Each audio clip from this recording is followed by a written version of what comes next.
The simple cell?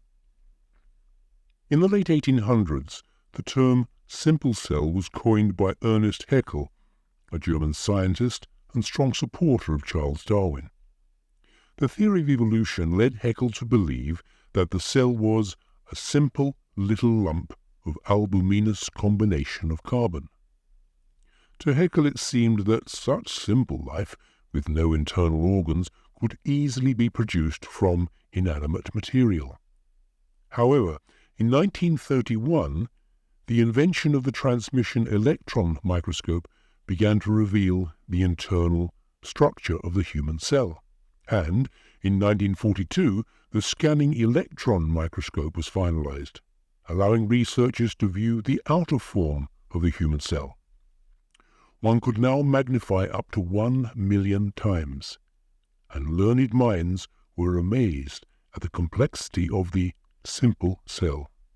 The late Carl Edward Sagan, 1934 to 1996, was an American astronomer, cosmologist, astrophysicist, astrobiologist, author and science communicator in astronomy and other natural sciences.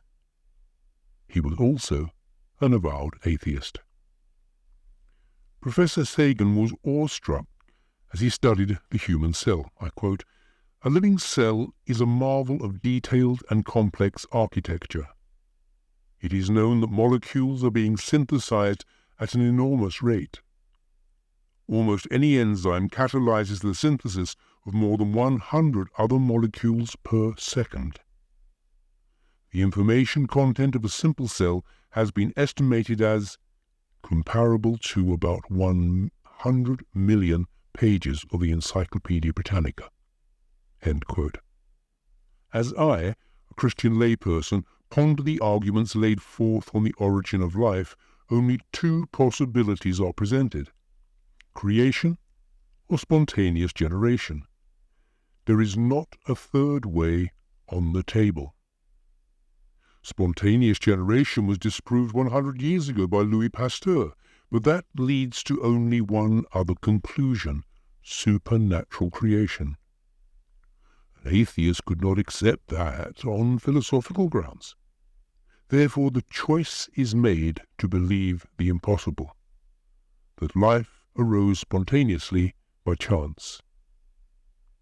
One has only to contemplate the magnitude of this task to surely concede that the spontaneous generation of a living organism is impossible. Yet here we are, as the result, many believe, of spontaneous generation. This belief in the impossible can only be explained by faith, not fact. The Bible defines faith in Hebrews chapter 11 verse 1. It is the substance of things hoped for, the evidence of things not seen. The theory of spontaneous generation, the very basis of the theory of evolution, falls naturally into the realm of philosophy and religion, but not of verifiable science. Creationists accept that God fashioned this marvelous mechanism, while evolutionists accept the theory of spontaneous generation, the natural synthesis of something from nothing. Francis Crick and James Watson won the Nobel Prize in 1962 for their discovery of DNA, deoxyribonucleic acid. In 1982, Francis Crick, an evolutionist, wrote a book entitled Life Itself, Its Origin and Nature. In his book, Crick says, an honest man, armed with all the knowledge available to us now, could only state that, in some sense, the origin of life appears at the moment to be almost a miracle. So many are the conditions which would have had to be satisfied to get it going. End quote. This reading is loosely adapted from an article published in the Adventist Review, November 20, 2003, by one who studies cells for a living, Cytologist Deryl R. Corbit. Allow me to invite you to accept the firm conviction of the shepherd King David, as found in Psalm 33, verses 6 to 9. By the word of the Lord were the heavens made, and all the host of them by the breath of his mouth. For he spake, and it was done. He commanded, and it stood fast. In moments of truth, great minds seem to agree. Evolution is only possible in discussions among like-minded, and the brightest among them stand in awe at the complexity of that so simple cell. I am not a scientist, and admit that in any debate I would soon stand in dumb ignorance at the arguments made by the learned. I did not arrive at my here I stand stance by intellectual brilliance. My faith was given me from above.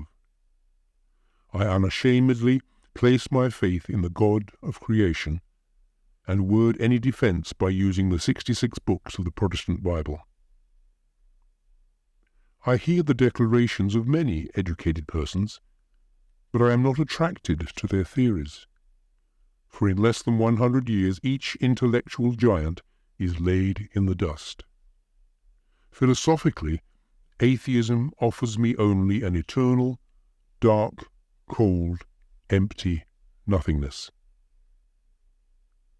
While it may appear as fable to some, I take courage in the words of a Jewish carpenter who said, "I am come that they might have life, and that they might have it more abundantly."